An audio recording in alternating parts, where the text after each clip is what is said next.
live de hoje é um tema muito legal, por quê? Porque fala de pão, eu sei que é uma das maiores dificuldades de quem me acompanha ali, né? Quem tá chegando agora, é acertar, fazer um pão. A Fabiana, inclusive, tá dizendo, ó, acabei de fazer um pão, ficou horrível, não consigo. Ficou horrível, vou jogar tudo fora. Então, o pão, né, é o mais difícil de fazer quando a gente compara com um bolo, por exemplo. O pão tem mais etapas, né? A gente precisa de mais cuidados. Nós precisamos acertar o ponto de hidratação da massa para que ele fique macio, fofinho, cresça bem, né? Então, e uma das dificuldades também é sobre a consistência. Alguns esfarelam muito, certo? Então, o tema de hoje é, se você usar esse ingrediente que eu vou falar hoje, seus pães sem glúten não vão mais esfarelar. Então, hoje você vai conhecer um ingrediente que é muito nutritivo e que vai auxiliar na liga da massa, na elasticidade, para que o seu pão sem glúten não esfarele depois de assado, tá? Por que eu escolhi falar sobre esse tema? Porque a gente sabe que tem as farinhas, né, de liga, que vão trazer a liga para a massa, só que essas farinhas de liga, elas têm uma ação mais fraca, por isso nós precisamos adicionar outros ingredientes junto, né, a essas farinhas para que nós tenhamos um resultado que não esfarele, tá bom? Então, esse ingrediente vai ajudar. Já vou falar qual é o ingrediente. Ai, gente, eu tirei o chinelo aqui, mas não tá bom. Tá muito calor aqui em casa hoje. Vamos lá. Eu fiquei menor. Deixa eu voltar com ele aqui. O que é dar liga pra massa? Todo mundo fala, né? Ah, farinha de liga, agente de liga, dá liga pra massa. O que é isso? O que significa uma massa ter liga? Significa, por exemplo, que quando você coloca uma farinha de liga, um agente de liga ou uma combinação de ingredientes que tragam essa característica para a massa, essa massa ela fica mais elástica quando crua ainda, tá? Ela tem mais elasticidade, você consegue perceber, por exemplo, a diferença entre uma massa crua que tem liga suficiente e uma massa crua que não tem liga suficiente. Por quê? Porque quando eu tenho liga, eu tenho viscosidade, eu tenho uma massa que dá uma esticada, ela não quebra, né? Ela não tem falta de ligação, ela tem ligações na massa. Então ela estica, ela tem elasticidade, ela estende um pouquinho quando a gente puxa. Então essa é uma massa que tem liga. Isso é a função de liga dentro da nossa receita. E nós temos, como eu disse, farinhas que agregam essa liga, temos agente de liga também, né? Mas nós temos outros ingredientes que também interferem nisso e ajudam nessa elasticidade dos nossos pães sem glúten. Então, gente, um pão sem glúten que tem liga suficiente, ele não esfarela, lógico, mas ele também fermenta melhor, ele cresce melhor, ele fica mais volumoso, consequentemente. Eu tenho um pão mais úmido, eu tenho um pão mais macio. Nossa, mas faz diferença? Sim. A elasticidade na massa, ela não contribui apenas para evitar o esfarelamento do produto. Ela contribui também para auxiliar no crescimento uniforme. Sim, a elasticidade, ela forma uma rede dentro do nosso pão, dentro da nossa massa. É uma rede viscosa. Essa elasticidade vai permitir que quando o nosso pão esteja no forno, ele cresça, então a massa vai expandir através da expansão dos gases que estão ali dentro dela. Então a massa expande, a minha liga segura a massa e estica e eu tenho um crescimento mais uniforme. Eu tenho o resultado final com a aparência mais atrativa, né? Um pão que não racha, um pão que fica com a casquinha lisinha. Então, não é só elasticidade, não é só liga. A liga interfere em outros processos do pão. E a consequência é ter um pão assim. Quando você tem mais liga, você tem liga suficiente, você consegue um volume melhor, uma aparência melhor no seu resultado final, tá bom? E como eu disse, a diferença de uma massa crua sem liga para uma com liga é visual também, tá? Então, você consegue identificar ali se tá faltando liga na massa ou não. Como que você percebe? Olha só, você tá lá, né, fazendo a sua massa de pão, e aí no final você vai dar uma misturada com a espátula. Ou você pega a espátula só para sentir a consistência da massa. Isso é importante que vocês façam depois, quando vocês terminarem de preparar a massa ali na batedeira. Por quê? Porque esse sentir a massa Agora pode não significar muita coisa para você, mas mais para frente, quando você tiver mais experiência, o sentir a massa vai te permitir identificar o ponto certo dela. Então, hoje eu não meço mais o líquido. O que eu faço? Eu vou adicionando e vou sentindo a consistência da massa. Eu consigo ali, através de mexer a massa com uma espátula, saber se a massa está no ponto certo ou não. Se falta água, se tem água em excesso. Então, é importante vocês já irem se familiarizando com isso, tudo bem? Então, você vai lá, né, mexe com a espátula, levanta a espátula com a massa. E como que você percebe se ela tem falta de liga? A sua massa, ela não vai cair, né, como se fosse um fio. Não é um fio, é um fio grosso, né? É uma massa cremosa que vai escorrer continuamente da sua espátula. Se a sua massa estiver com falta de liga, eu não tenho essa continuidade na massa, eu tenho quebra. Então eu vou levantar a espátula e a minha massa vai simplesmente cair em pedaços. Falta de liga na massa, tá? Então a massa crua, a gente já consegue identificar se ela tá com excesso de liga, com falta de liga, que é o caso da nossa live de hoje, se ela tá com falta de liga ou não. Tudo bem? E aí, gente, o problema, né, de quando... Deixa eu responder outra coisa antes. Quais são as principais causas do esfarelamento? Falta de liga? Será que é só isso? Será que só a falta de uma farinha de liga, a falta de um agente de liga ou de outros ingredientes que proporcionem essa função na receita é o suficiente para minha massa esfarelar depois de assada? Será? Será que eu não preciso de outras coisas ali dentro para eu ter realmente liga dentro da massa? Olha só. A liga, a falta de liga não é a única causa do esfarelamento. Às vezes, você está fazendo seu pão sem glúten, ele tem farinha de liga, ele tem agente de liga, tudo na proporção correta. Mas você coloca pouco líquido na massa, a sua massa fica seca. O que vai acontecer depois que seu pão assar? Uma massa que já estava seca ali, com ausência de líquido, depois que você assa esse pão, qual vai ser o resultado dele? Ele vai esfarelar. Aí você pensa assim, nossa, mas ele tem liga, ele tem agente de liga, ele tem farinha de liga, ele tem outros ingredientes que proporcionam liga. Por que meu pão esfarelou mesmo assim? Será que é a marca da farinha? Será que é a marca do agente de liga? Às vezes não é isso. Às vezes é falta de líquido. Se nós não temos uma massa umedecida, hidratada o suficiente, nosso pão depois de assado pode sim esfarelar. Eu hidratei corretamente, mas eu deixei o meu pão muito tempo dentro do forno. O que pode acontecer? Ele vai ressecar. Se eu tenho o ressecamento da massa, eu tenho, por consequência, o esfarelamento dela. Isso é extremamente importante que vocês entendam, tá? A liga não depende só do agente de liga, depende também da umidade e dos demais ingredientes que estão dentro daquela massa, certo? E aí o problema, por exemplo, da Fabiana, né, que falou que o pão ficou horrível, quando você faz várias receitas e tem esse resultado, o que passa na sua cabeça? O pão sem glúten é ruim assim mesmo, né? Eu não sou capaz de fazer receitas de pães sem glúten, eu não acerto, eu não levo jeito, né? Vou desistir, vou continuar me contaminando, vou continuar comendo coisas com glúten, porque o sem glúten é ruim, né? Eu não sei fazer, não tem para vender, ou que vende é muito caro e é ruim, então eu vou continuar recaindo na dieta e consumindo produtos com farinha de trigo.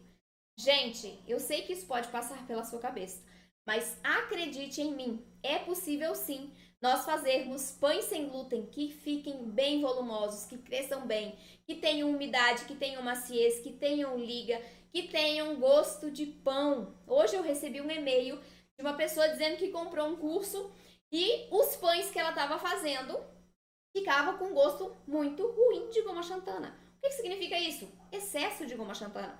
Então, nós precisamos ter equilíbrio em todos os ingredientes para nós termos um pão lá depois de assado, volumoso, que não esfarele, que fique macio, que fique úmido e que fique realmente com gosto de pão. Nós temos que ter equilíbrio nos ingredientes para ter um sabor de pão. Isso é essencial, tá? Mas isso é possível, não é difícil de fazer, nós precisamos aprender algumas técnicas para isso, né? Nós precisamos entender algumas coisas para obtermos ou fazermos uma receita equilibrada. Fazendo uma receita equilibrada, executando do jeito certo, você vai conseguir um resultado de um pão perfeito. Isso eu garanto para você, porque eu consigo, minhas alunas conseguem, muitas pessoas que me seguem aqui nas redes sociais também conseguem resultados perfeitos. Então, você também consegue. Acredite em você. Pegue uma receita que já esteja equilibrada, né? Siga exatamente o passo a passo que você vai conseguir também. Nós precisamos, na confeitaria, na cozinha, né, como um todo, ter a mentalidade aberta da seguinte maneira. Receita, tem vezes que nós vamos precisar de um conhecimento a mais para entender por que aquela receita deu errado. Tem vezes que a gente vai acertar de primeira. Mas, quando você não tem o conhecimento por trás dela, quando você não entende por que você usou açúcar no pão, por que você colocou fermento químico no pão, na receita do pão, quando você não entende isso, a chance de você saber corrigir isso é muito, muito menor. Então, você precisa entender o que tem por trás, você entender um pouquinho dos ingredientes ali para conseguir um resultado perfeito. Você consegue, eu sei que você consegue. É só você fazer com calma, sem atropelo, seguindo exatamente a receita que você vai alcançar os seus resultados perfeitos. Não desista, tá? Não desista. Bom, então qual é esse ingrediente, gente? Qual é esse ingrediente que vai ajudar na liga, na elasticidade das nossas massas de pães sem glúten e vai ajudar a evitar o esfarelamento? Como vocês já devem saber, quando a gente trabalha com receitas sem glúten, nós precisamos entender que nós temos que combinar ingredientes para obtermos estrutura, maciez, elasticidade, umidade, né? Fofurice na receita. Nós precisamos de uma combinação de ingredientes. Então, esse é um dos ingredientes que vai ajudar, junto com os demais, a evitar o esfarelamento do seu pão. Eu ia falar do polvilho, ó. Só porque eu li ali o comentário. Não é o polvilho, tá? Não é o psyllium, que alguém colocou ali também. Não. Surpreendam-se. Acho que tem pessoas que já vão saber. São os purês. Nossa, mas o purê? Sim, gente. Os purês de batata doce, de inhame, mandioca, batata baroa, biomassa de banana verde, que não é necessariamente um purê, mas se comporta como tal. Purê de abóbora. Todos esses purês, eles trazem vitaminas, minerais, proteínas, eles trazem muito valor nutricional para as nossas receitas, contribuem muito, de maneira muito significativa para evitar o esfarelamento do nosso pão sem glúten, tá? Os purês são maravilhosos para evitar também o esfarelamento, mas não só isso. Como vocês já devem saber, um ingrediente não tem só uma função.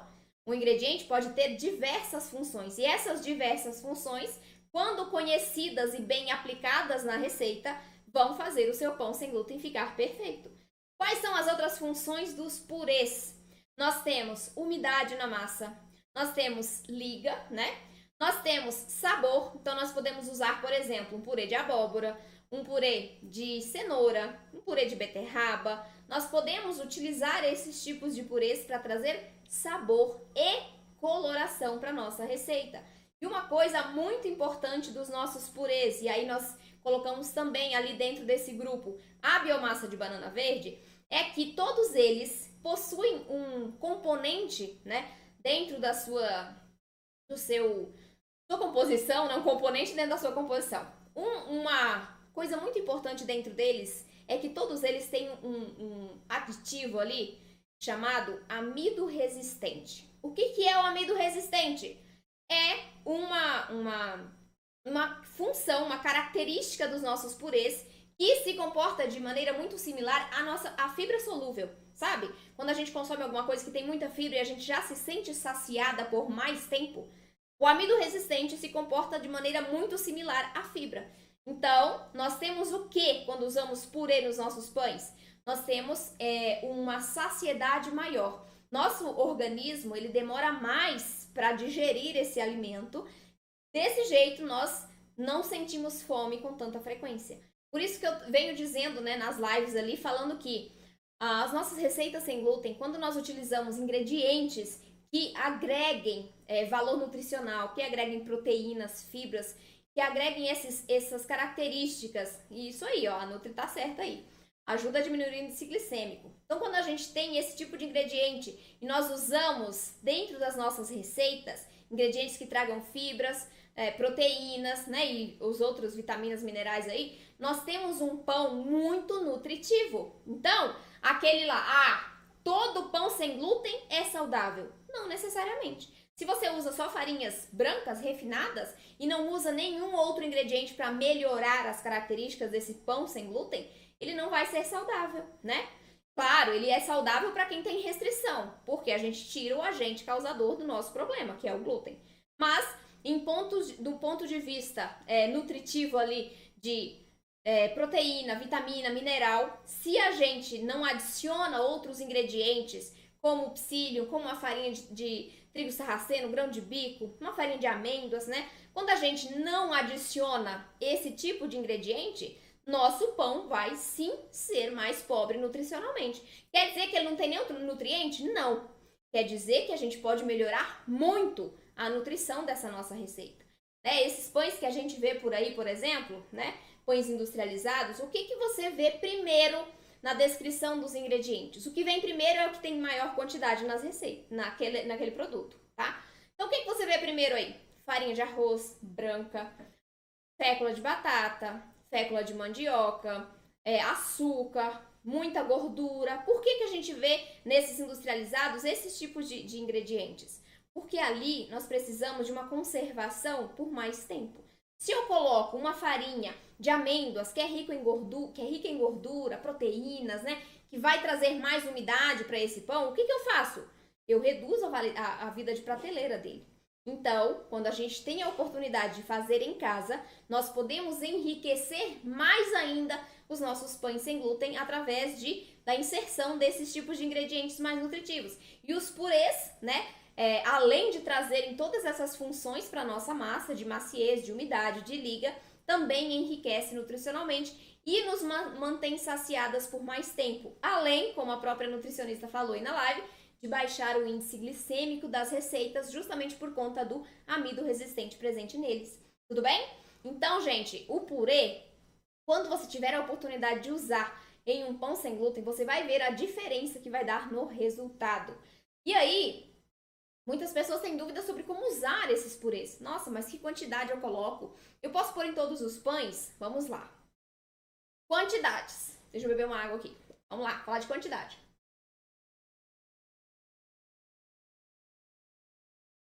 Nós não podemos colocar uma grande quantidade de purê numa receita de pão. Por quê? Porque o purê, ele vai pesar a sua massa se estiver em excesso. O purê vai deixar a sua massa muito mais úmida se tiver em excesso. Então, nós precisamos de equilíbrio nessas quantidades também. Eu recomendo ali, no máximo, 60%, 70% em relação à quantidade total do mix, sendo de purê, tá? Então, por exemplo, seu mix tem 100 gramas, você vai colocar de 60 a 70 gramas de purê na receita. Por quê? Porque se você coloca uma grande quantidade, você vai pesar a sua massa, o seu pão não vai ficar com o miolo furadinho, não vai expandir tanto esse pão. Ele pode baixar se você perder o ponto de hidratação, né? Eu coloquei muito purê, coloquei toda a água da receita, a massa ficou muito mole. Ele pode baixar, que vai afetar a estrutura. Então, é maravilhoso a gente usar, só que tem que ser nas proporções adequadas, certo? Eu posso usar, inclusive tem uma sugestão para vocês. Tem um pão de abóbora ali no canal do YouTube. Vocês podem fazer com carne seca. Imagina, alguém me sugeriu isso numa live há um tempo atrás. Pão de abóbora com carne seca, pão de abóbora com linguiça, pedacinhos de linguiça defumada, quem pode consumir? Gente, fica perfeito. Imagina, um pão com sabor, né, desse tipo de comida, assim, fica maravilhoso. Então, isso permite também que você modifique os sabores dos pães. Eu faço pão de batata doce, que tem aqui no canal também. Faço pão de batata doce, mas eu queria fazer de outros sabores. Eu posso trocar os purês? Sim, você pode nas mesmas proporções. Então, você pode trocar o purê de batata doce por purê de abóbora, por purê de mandioca, de batata baroa, né? Você pode fazer essas trocas por purê de inhame. O que vai dar de diferente quando você usar um ou outro? Vamos lá. Mandioca, inhame, batata baroa são 3 tipos de purês que vão agregar mais liga do que batata doce, abóbora, cenoura, beterraba, tá? Isso é pela característica própria do tubérculo ali, né? Daquela matéria-prima. Então, o seu pão, quando você faz com purê de mandioca, vai ter mais liga do que quando você fizer com o purê de batata doce. Dá diferença? no sentido de esfarelar o produto? Não, tá? Porque você vai colocar numa receita que já está equilibrada. Agora, se você retira algum ingrediente que traga a liga e substitua pelo purê, aí sim, se você usar um ou outro, vai dar diferença na liga dessa receita sim, tá? O que eu recomendo é que você use uma pequena proporção, mesmo em receitas de pães que não pedem esse ingrediente. Então, você pode colocar ali uns 50 gramas de purê de batata doce numa receita de pão de forma, por exemplo, vai trazer mais maciez, vai ajudar a casquinha do pão ficar mais macia, tá? Então, é muito, muito legal se você adicionar esse ingrediente nos seus pães sem glúten para ajudar na maciez, na umidade. Então, tem muita gente que fala assim, meu pão fica seco, meu pão fica duro. O purê vai ajudar nisso também. Além da liga, ele vai trazer mais maciez e umidade. Então, coloca ali dentro da sua receita para ver se não melhora o resultado. Tenho certeza que vai melhorar. E eu posso usar em toda a receita? Será purê, gente? Não, não pode. Por quê? Lembra das características que eu falei do purê? Maciez, umidade, casca macia. Se eu coloco purê de batata doce numa quantidade aqui que eu falei de até 70% dentro da minha receita de pão francês, vai virar pão francês? Não vai virar pão francês, tá? Posso colocar uma pequena proporção? Pode, mas muito pequena, para trazer só a maciez para o miolo. Mesmo assim, eu não recomendaria, porque esse tipo de receita requer outro pensamento para formulá-la. Por quê? Porque o resultado final é completamente diferente de um pão francês, de um pão de forma. Então, o pão francês, o que eu tenho? Casquinha crocante, expansão de forno, eu tenho um miolo mais sequinho, cheio de furinhos, cheio de alvéolos. Pão de forma, qual é a diferença? A diferença é que eu tenho uma massa mais cremosa, eu tenho uma casca mais macia, né? Eu tenho um miolo mais úmido.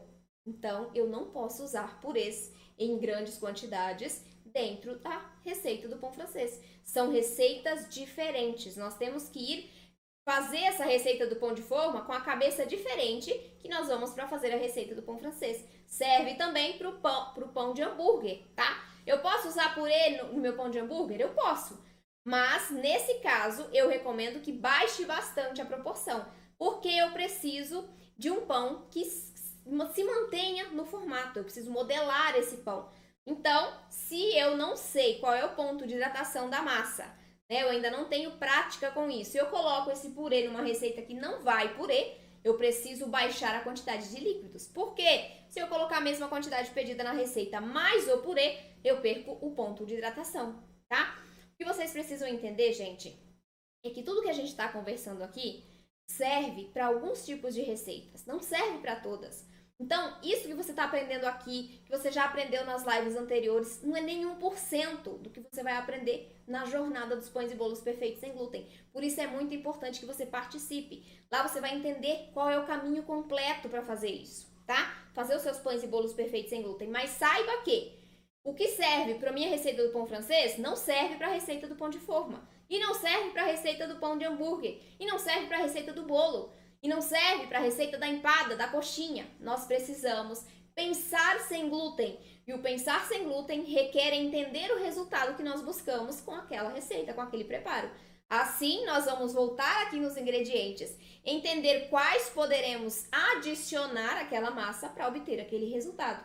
Então, é tudo uma combinação de ações, né? Não é simplesmente, eu vou fazer um pão de forma. Muitas pessoas me perguntaram isso, inclusive. Não no pão de forma. Vou fazer o pão francês numa forma para fazer um pão de forma. Posso? Pode, mas não vai virar pão de forma. O pão francês, a massa do pão francês, o mix de farinhas para o pão francês é completamente diferente do mix de farinhas para pão de forma, tá? O ponto de hidratação é completamente diferente do pão de forma. Então, não adianta você querer pegar uma receita do pão francês, colocar na forma e falar que é um pão de forma. Porque são conceitos diferentes que nós temos que aplicar para cada tipo de receita. São resultados completamente diferentes. Tá bom, gente? Então, é só para vocês entenderem isso. Vocês precisam conhecer os ingredientes, as funções, os processos, as técnicas. E entender também que para cada receita você vai aplicar um ingrediente diferente, uma função principal do ingrediente diferente. A gente... o legal de você entender sobre isso é que você consegue ressaltar a função que você quer daquela receita de um determinado ingrediente. Exemplo, Eu quero usar o purê de batata doce para dar maciez e umidade para minha receita, tá? E aí eu vou colocar lá uma proporção de, por exemplo, 50 gramas em um pão que vão 300 gramas de farinhas. Bem pouco purê. Eu quero deixar a minha massa. Esse serve, por exemplo, para você fazer um pãozinho modelável. Não pão de forma, um pão modelável. Vamos comparar esses dois. Quero fazer um pão modelável. Modelado. Vou pegar 50 gramas do purê de batata doce e vou colocar no meu mix de 300 gramas para fazer um pão modelado, certo? Ali eu consigo manter a hidratação ok e eu consigo modelar esse pãozinho. Mas eu quero fazer um pão de forma, né? Ele é bem úmido, vai também a mesma proporção de farinhas. Nesse caso, eu tenho uma forma para dar o formato, eu não preciso manter o pãozinho no formato sem o auxílio de uma barreira ali, né? De uma forma. Então, já para o pão de forma, eu posso usar o mix de 300 gramas, mas aqui eu posso colocar 100, 120 gramas de purê, tá? Então, são pensamentos que você precisa ter fora da caixinha. A gente precisa pensar fora da caixinha quando a gente vai mexer com determinados tipos de receitas, porque o que se aplica para um, não se aplica para outro. Quando a gente quer uma característica mais crocante na massa. O que eu coloco? Eu coloco purê? Não, eu não coloco purê. Senão eu vou dar mais maciez e umidade. Eu coloco uma farinha mais seca. Uma farinha que tem essa característica de dar crocância para a receita, tá? Então é importante vocês entenderem isso. Tudo bem, gente? Os ingredientes têm as mesmas funções. Mas, a depender da receita que nós estamos fazendo, nós podemos aflorar mais uma função X daquele ingrediente nessa receita e na outra a gente aflora outra função, porque depende muito do resultado que a gente busca com aquele preparo, né? Com aquele pão sem glúten. Certo, gente? Entenderam o uso dos purês e o quanto ele pode ajudar na maciez e umidade das nossas receitas de pães sem glúten? Pode ser que isso faça a diferença no seu resultado, que tá ficando farelento, que tá ficando duro, que tá ficando seco. Adiciona ali um pouquinho de purê, né? Mexe um pouquinho na hidratação, talvez seja a falta de hidratação da receita, talvez seja a receita, mas aí você tem que achar uma receita equilibrada, né? Aqui no canal tem várias. Então, gente, é muito importante vocês terem esse conhecimento. Apliquem esse uso de purês nos seus pães sem glúten, que eu tenho certeza que o resultado vai ficar bem melhor. Certo, gente? Bom, era isso. Alguém tem dúvida? Chat. Vamos lá. Vou começar pelo YouTube hoje. Nossa, como tá calor aqui em casa, gente. Meu Deus, eu devo estar brilhando. Calor demais. Pamela, eu não uso fermentação natural, tá? Só fermento biológico. Oi, Milena, bem-vinda. A Milena tá marcando presença aqui, ó. Que coisa boa.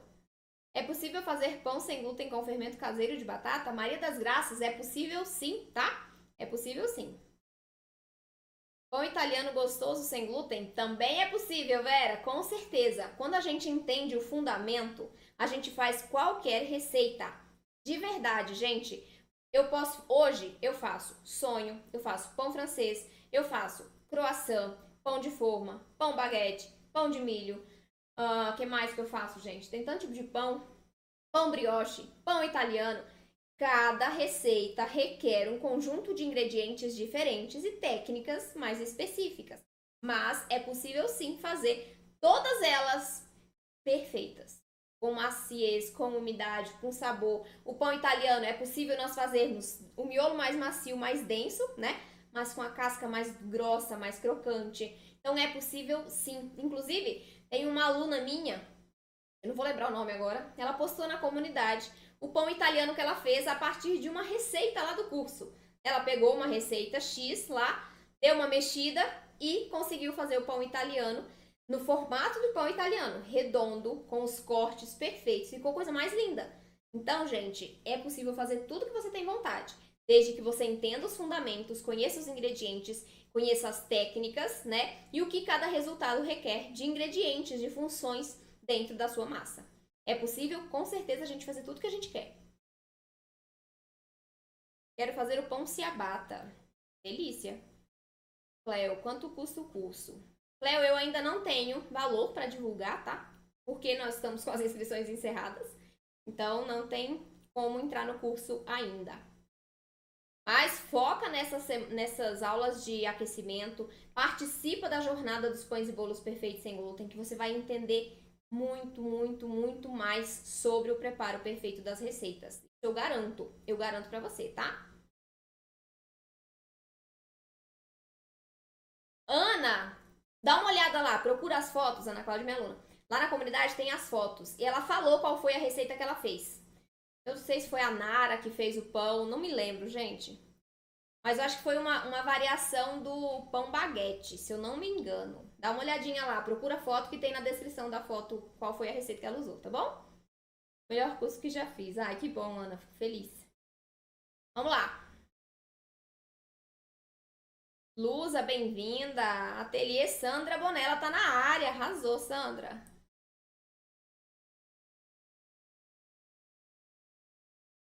Percebo que a farinha de linhaça deixa mais pesado e mais ressecado o pão. Roseli, olha só. As funções principais da farinha de linhaça é para trazer mais maciez e umidade para a massa, tá? O que pode estar acontecendo? Não necessariamente seja a linhaça o problema do seu... não deve ser a linhaça o problema da sua receita, tá bom? E também, quando a gente usa a farinha de linhaça, a gente usa uma proporção menor por conta do sabor residual, certo? Ela vai deixar mais macia a sua massa. Se tiver em excesso, pode sim pesar um pouquinho, porque ela tem muita liga, tem viscosidade, mas eu não acredito que seja a farinha de linhaça que esteja deixando o seu pão assim, tá bom? Tem que verificar os demais ingredientes da receita. Em pães, pode usar o purê de maçã ou banana, por exemplo? Com certeza, Evânia! Pode usar o purê de banana, de fruta, né? Purê, banana, maçã, pode fazer o purê de pera, pode fazer purê de frutas secas, pode colocar tudo isso nos seus pães também. Mas aí combina mais com pão doce, né? Tudo bem que se você colocar uma proporção menor de purê de maçã, por exemplo, você não vai adocicar o seu pão, porque o purê de maçã ele é bem mais suave, né? O adocicado dele é mais suave. Então pode sim usar purê de frutas dentro dos seus pães sem glúten. Faz cuca maravilhosa. Valéria, a cuca é maravilhosa mesmo, né? Quem é do sul ali adora uma cuca. Eu amo cuca, gente. Amo mesmo. Que negócio gostoso que é a cuca. Quem nunca experimentou, experimente. É aquele pão doce que vai farofa em cima, sabe? Uma farofinha doce também. Nossa, fica maravilhosa, perfeita. Usei apenas uma colher de sopa de farinha de linhaça e observei a hidratação, mas não gostei. Roseli, não foi a farinha de linhaça que deixou seu pão seco. Não foi, certeza absoluta. Uma colher de sopa não vai fazer esse estrago no seu pão, tá? Deve ter sido a receita, o equilíbrio da receita ou a hidratação da sua massa. Então tem que verificar direitinho aí. Foi uma receita minha? Me fala aí, por favor, se foi uma receita minha. Se foi, me fala qual é, que nós vamos resolver esse problema. Se não foi, né, eu não vou poder ajudar. Mas observe a hidratação da sua massa, principalmente, e o equilíbrio dos ingredientes. Vou tentar fazer a focaccia. Pois faça focaccia, né? Focaccia ou focaccia, dos dois jeitos, tá certo. Faça que você vai amar o resultado desse pão. O sabor dele é maravilhoso. Tô comendo um pão integral horrível, seco. Denise, vamos fazer pão macio, Denise. Cadê as receitas aqui que você fez no canal? Você já fez alguma? Gente, ninguém merece comer pão ruim. Vão aprender a fazer. Depois que você aprender, Jesus, vocês vão fazer tanta coisa gostosa. De verdade. Acreditem em mim, vocês conseguem. Eu sei que conseguem. E eu quero ajudar vocês. Então, bora, vamos colocar a mão na massa. E o que leva um pão ou um bolo ficar rachado em cima? Golden Brasil. Então, algumas coisas podem deixar o seu pão ou seu bolo rachado em cima. Primeira, hidratação da massa. Se tiver mais seca, seu pão vai rachar. Excesso de fermento, hiperfermentação. Seu pão vai rachar também porque ele vai crescer muito rápido e a elasticidade da massa não vai ser suficiente para manter, né, esse pão retinho, lisinho. Ele pode rachar.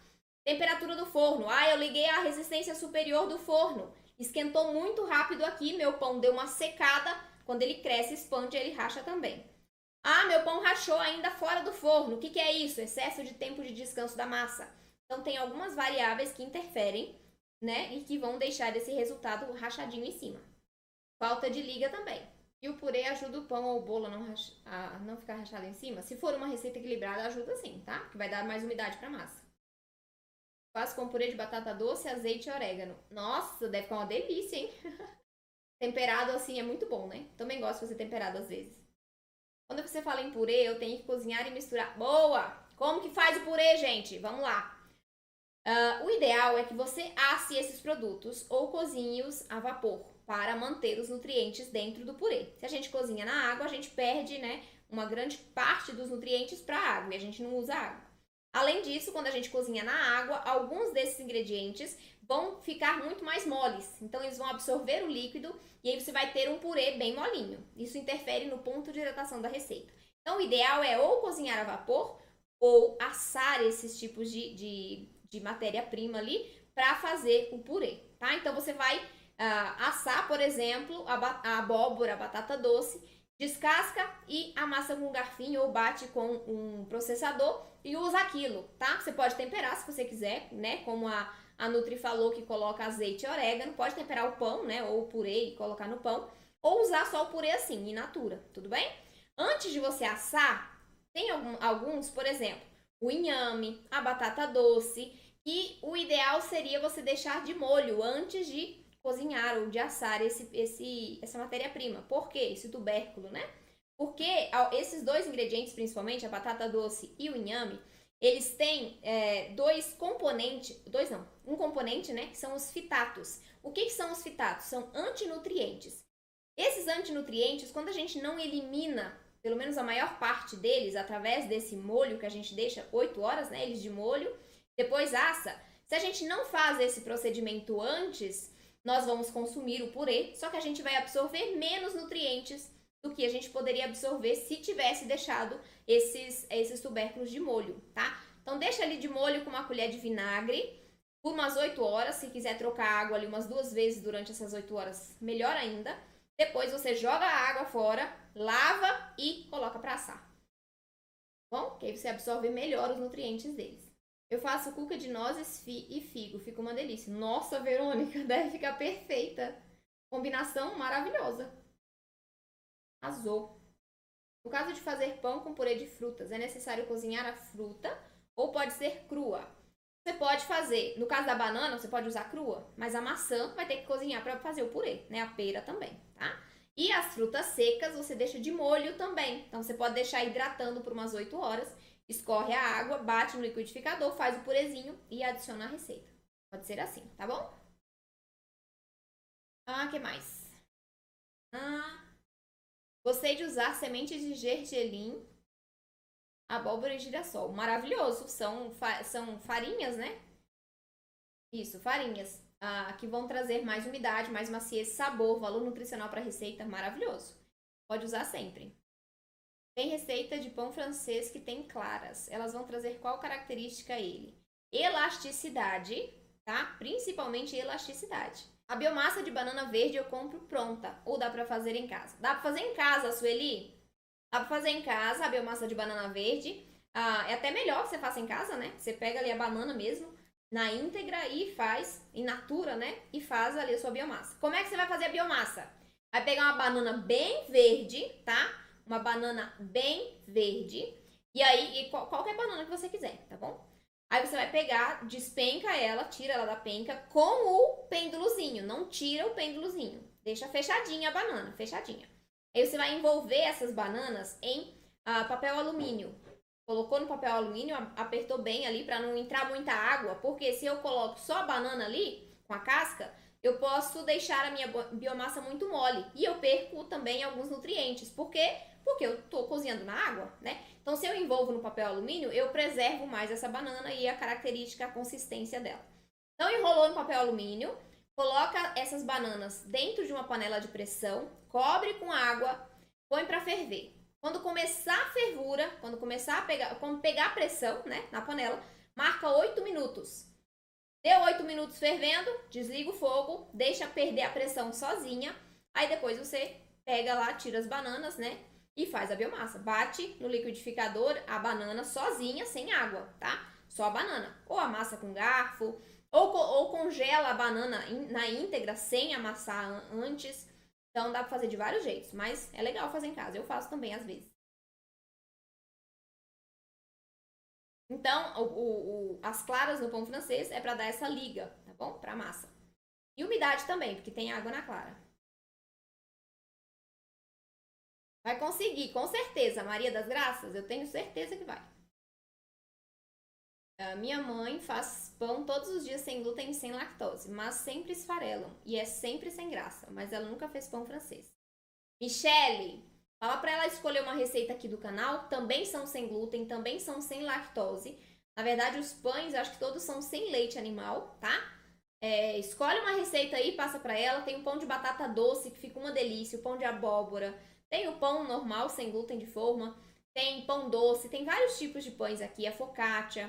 Então pede pra ela fazer uma receita daqui e aí depois você me conta se ficou esfarelando também, tá bom? Descobri suas lives. Ixi, Maria. E estou amando. Que bom. Estou confiante que agora eu consigo. Tenho certeza que vai, Zenaide. Vai conseguir sim, tá? E eu tô aqui pra te ajudar do lado de cá, viu? Acho difícil a farinha de linhaça pra gente bater a semente em pequena quantidade, porque se guardar vai oxidar. O que fazer? Vera, então, né? O ideal é bater em pequena quantidade, mas você pode bater e congelar essa farinha, tá? Quando você congela, você diminui muito a atividade microbiológica dentro dessa sua farinha de linhaça.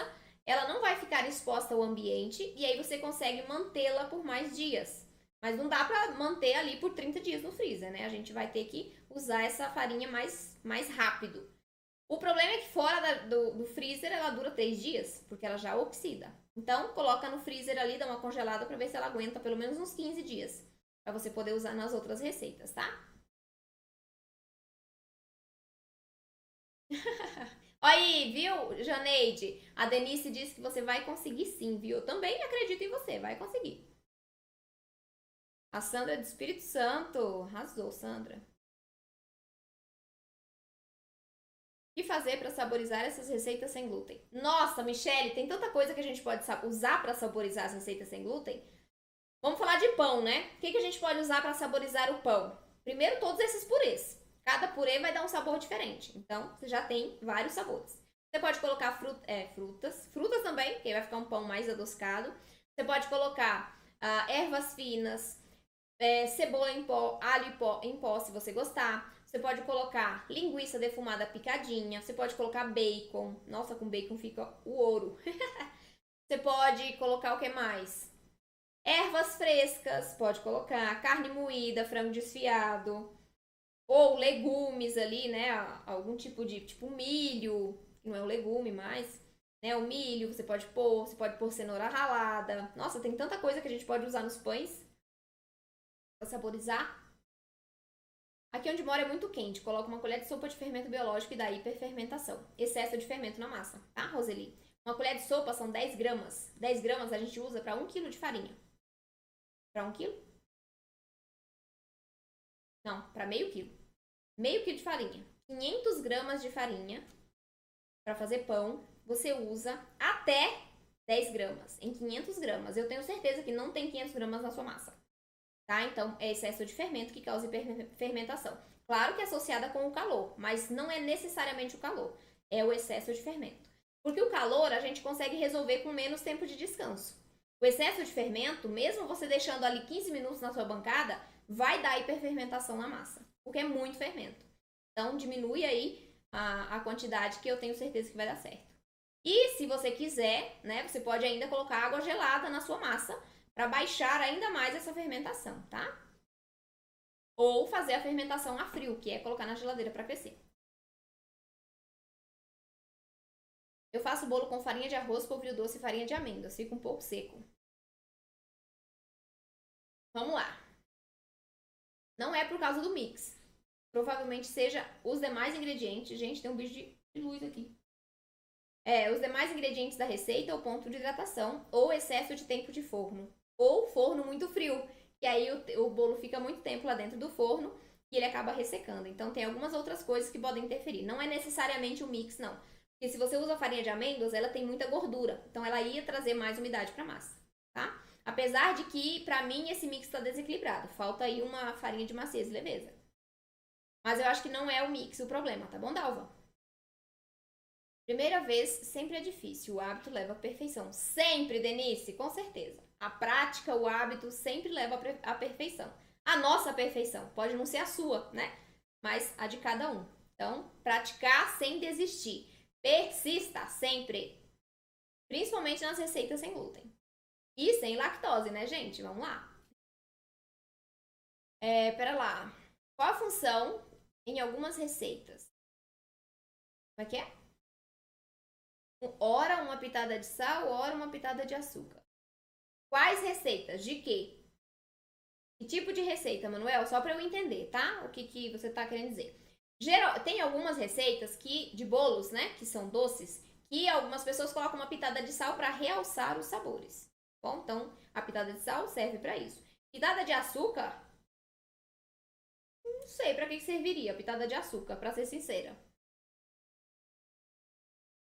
Talvez para equilibrar os sabores do salgado, mas eu não acredito que seja isso não. No meu forno elétrico, percebi que o melhor é assar os bolos e pães a 150 graus. Roseli, a gente sempre tem uma temperatura que eu tenho uma temperatura que eu recomendo, mas isso não pode não se aplicar para o seu forno. Então, ninguém melhor do que você para entender como que o seu forno funciona. Se a 150 graus você assa certinho, usa 150 graus, certo? A gente tem que conhecer o nosso forno para saber como que nós vamos lidar com ele durante o processo de cocção das nossas receitas. Então, 150? Coloca 150. Qual é o ingrediente que não deixa a massa esfarelar, por favor? Se for possível, me ensine. Assunta. Nós estamos falando já sobre o ingrediente que ajuda a manter a massa unida, né? Que é o purê. Mas tem outros ingredientes. Nós temos os ovos, farinhas de liga, temos os agentes de liga. Então, tem vários ingredientes que auxiliam na liga da massa. Faça uma receita. Gente, eu vou matar esse bicho aqui, peraí. Matei. Borboletinha vai entrar em mim, na minha boca daqui a pouco. Vamos lá. Aí eu vou virar meme na internet. Engoliu a borboleta. Não, bora lá. Cadê a pergunta? Quando faço uma receita que tenha goma xantana e psyllium e preciso retirar a goma xantana, como devo fazer? Margarete, eu sei que você é minha aluna. Lá dentro do curso eu explico como você faz isso, tá? Dá uma olhadinha lá no curso depois. Para substituir a goma xantana por psyllium. Tem outro ingrediente que substitui a goma xantana e o psyllium? Tem sim, tá? Goma guar ou CMC.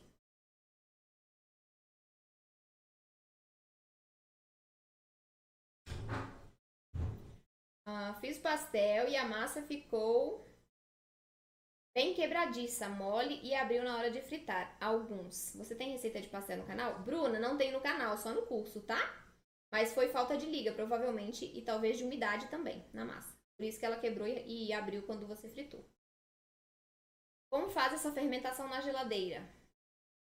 Só colocar na geladeira, tá? Por exemplo, se você mora num lugar muito quente ou se você quer fazer uma fermentação mais longa, você deixa fermentando ali na bancada por 1 hora e aí você coloca, né, veda esse recipiente com um plástico filme, pode ser, para não pegar os odores da geladeira, né? Nem perder a umidade. Veda com plástico filme e coloca na geladeira para crescer a frio por mais ali umas 2, 3 horas, tá bom? É assim que a gente faz a fermentação na geladeira. Eu não consigo fazer um pão sem glúten porque fica muito seco. Uso o mix pronto e sigo a receita. Pétalas de pano, olha só. Mix pronto é um dilema. Por quê? Porque ali a gente não tem controle. Não tem controle dos tipos de farinhas, não tem controle das quantidades de farinhas e não tem controle dos agentes de liga que estão sendo utilizados naquele mix. Eu não gosto de usar mix pronto justamente por causa disso, porque eu não consigo controlar nada de farinha. E o mix de farinhas, né, ele é muito importante para a gente ter uma receita perfeita. Se eu não consigo controlar a quantidade e tipo de farinha, nem o agente de liga, a chance de você não ter uma receita legal são muito maiores. Então, eu não gosto muito de mix comprado. Mas, você está usando e a receita fica seca. Pode ser desequilíbrio ali na quantidade de umidade, de líquido na receita, ou os demais ingredientes que nós precisamos usar para trazer mais maciez e umidade talvez não estejam presentes nessa sua receita, tá? Podem ser essas coisas aí. Vamos lá, o que mais? Sou nova nessa de pães sem glúten. Claudete, seja muito bem-vinda! Tem muita gente que é nova nisso, viu? Aqui, que eu sei. Tem muita gente nova. Então, sinta-se acolhida e conte conosco para te ajudar a fazer os seus pães e bolos perfeitos sem glúten. Participe da jornada para você já ir aprendendo, né? Você já está assistindo as lives aqui de aquecimento, então se inscreva na jornada para você aprender gratuitamente online o caminho para você fazer os seus pães e bolos perfeitos sem glúten, tá bom? Então, o link para se inscrever tá aqui nos comentários no YouTube, tá na descrição da live no YouTube e no Facebook, no Instagram tá no meu perfil. Vão lá, se inscrevam e assistam, participem da jornada. Porque isso aqui, gente, não é nem 1% do que vocês vão ver lá. Então, tem muita coisa boa vindo por aí. Bora lá. O que mais? Sou louca pra fazer o pão francês. Já tentei e não consegui. Claudete, você fez a minha receita? Ah, Claudete já se inscreveu, arrasou. Me fala se você fez a minha receita do pão francês. E depois me conta como que ficou o seu resultado pra eu te ajudar. Posso usar leite de castanhas ou outro vegano nas receitas? Trará mais maciez? Evânia, todas as minhas receitas eu uso leite vegetal, tá? Então pode sim usar o leite vegetal nas receitas, que vai trazer maciez e umidade com certeza. Alho torrado, ó, é a sugestão da Denise aí para saborizar as receitas. O líquido da receita pode ser chá, né? Pode sim, pode ser chá. Usando o termômetro de espeto, qual seria a temperatura ideal para tirar o pão do forno? Entre 96 e 98 graus, tá? Temperatura interna do pão. Aqui em casa não podemos usar glúten e nem lactose, isso é um dilema. Bolos já consegui acertar, mas pão não. Então, aqui em casa também é sem glúten, sem leite, na verdade, né? E a gente consegue fazer pães perfeitos. Então, você tá no canal certo, você tá dando o passo certo, que é assistindo essas lives de aquecimento. Lá na jornada, você vai aprender a fazer o seu primeiro pão perfeito. Então, não perca, porque lá você vai entender o que você precisa usar na receita para deixar ele macio, fofinho e delicioso, tá bom? Para substituir a goma xantana por CMC, a mesma quantidade? Sim, senhora. É a mesma quantidade, tá? A goma xantana que eu indico, então, eu usava, né, gente? Porque eu não posso mais usar a goma xantana agora. Eu gosto muito do resultado com a goma xantana. Infelizmente, eu não posso mais consumi-la. Mas você pode usar da Leve Croc. Não tô ganhando dinheiro não, tá, gente? Eu só tô indicando porque eu realmente quero que vocês usem o melhor. E a da Leve Croc, ela é, das que eu testei, é a melhor. Não testei todas, tá, gente? Mas as que eu usei, a da Leve Croc é a melhor. Como posso obter suas receitas? Você é muito boa. Profissional, parabéns. Obrigada, Laodiceia. No meu canal do YouTube tem mais de 250 receitas, tá? Então, pode ficar à vontade. E na jornada vai ter o seu primeiro pão perfeito. Então, lá vai ter receita também. Não só receita, né, gente? Porque a gente sabe, vocês sabem que uma receita não resolve o nosso problema. A gente precisa entender as coisas. Tá bom, gente? Entendam. Façam a receita, claro que é importante, mas ela é secundária ao nosso processo de aprendizado. Primeiro nós vamos entender como faz a receita, depois nós vamos executar a receita do jeito certo. É assim que a gente faz qualquer pão sem glúten. É assim que a gente conquista a nossa autonomia, nossa independência, tendo conhecimento sobre tudo que envolve ali como fazer um pão ou um bolo perfeito sem glúten. Depois a gente vai fazer a receita. Vamos lá. Não consigo fazer bolo de cenoura, pois todas as vezes fica parecendo um pudim. Não sei onde estou errando, principalmente bolo de aniversário, quer dizer a massa. Então, assunta. Se a sua massa de bolo de cenoura tá parecendo pudim, pode ser excesso de gordura na massa, tá? Pode ser excesso de gordura na massa. Aqui no canal do YouTube tem 2 receitas minhas de bolo de cenoura. Faz uma, testa, fica uma delícia. Testa lá pra você ver. Eu acho que é excesso de gordura na massa. Exemplo em receitas salgadas. Algumas receitas minhas, minha mãe colocava uma pitada de açúcar e em receitas doces punhava uma pitada de sal. Ela... Calma aí, gente. Tá, não entendi. Eu acho que o corretor colocou umas palavras aí e ficou esquisito. Receita da roça. Então, Manuel, eu acredito que, né, o sal era para realçar o sabor. O açúcar talvez fosse para realçar o sabor também, tá bom? Um lugar que a gente usa pitada de açúcar. Molho de tomate. para baixar o quê? A acidez do tomate. Então, talvez seja para realçar o sabor das receitas salgadas, a pitada de açúcar.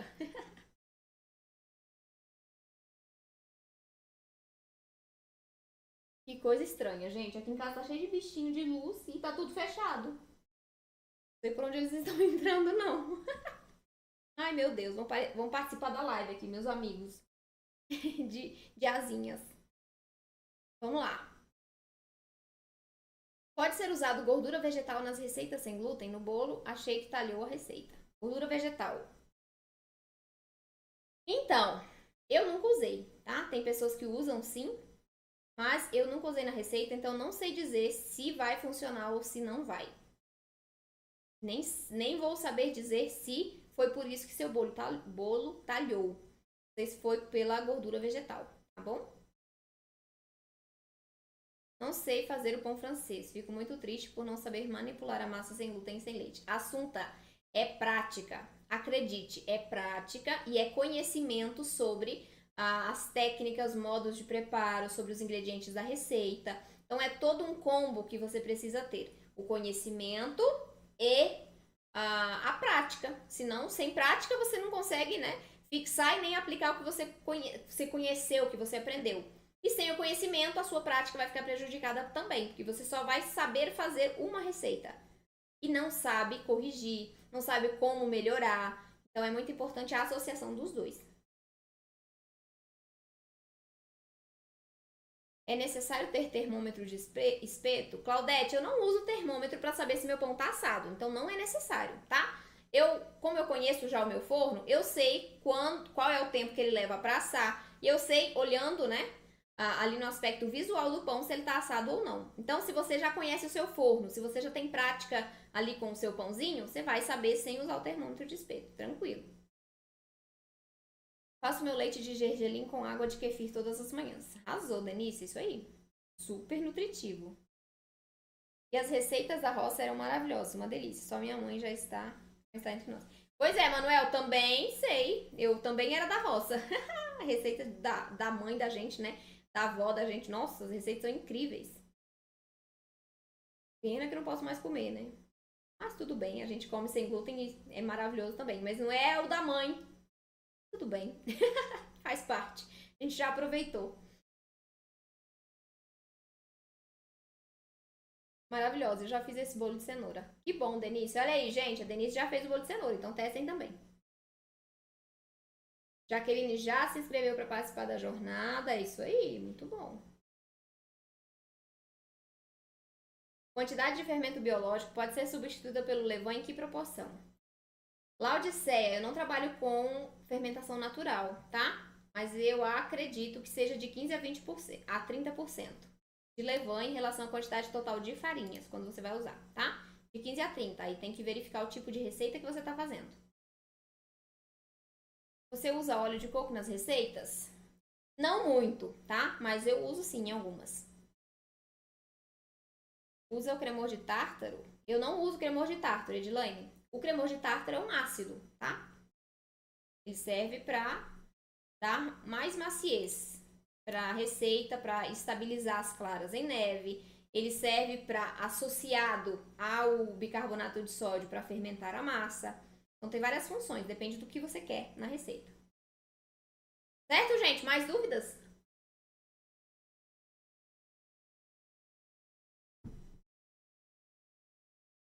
Pronto, olha aí, a Clarice já explicou para que serve a pitada de açúcar, Manuel, olha aí. O açúcar realça o sabor, desperta o umami. O que é isso? Na nossa língua, a gente tem vários sabores, né? Vários locais que a gente sente sabores. O umami é um tipo de sabor que a gente sente, né? Na língua. É isso, né, Clarice? Acho que é isso. E também tira a sensação de acidez, isso aí. Por isso que a gente coloca uma pitada de açúcar no molho de tomate. Porque os pães ficam com um aspecto mais ressecados e esbranquiçados no topo do pão. Como assim? Ressecado e esbranquiçado? Ele resseca porque é a casca, né? A casca fica seca. Todo pão tem que ficar com a casquinha seca. É a formação, é o processo de formação da casca. Esbranquiçado depende do tipo do pão, depende do forno, depende se ele dá uma leve abertura, aí a parte que abre depois não vai ficar da mesma cor do pão, da casca toda, né? Então depende aí do tipo de pão, tá bom?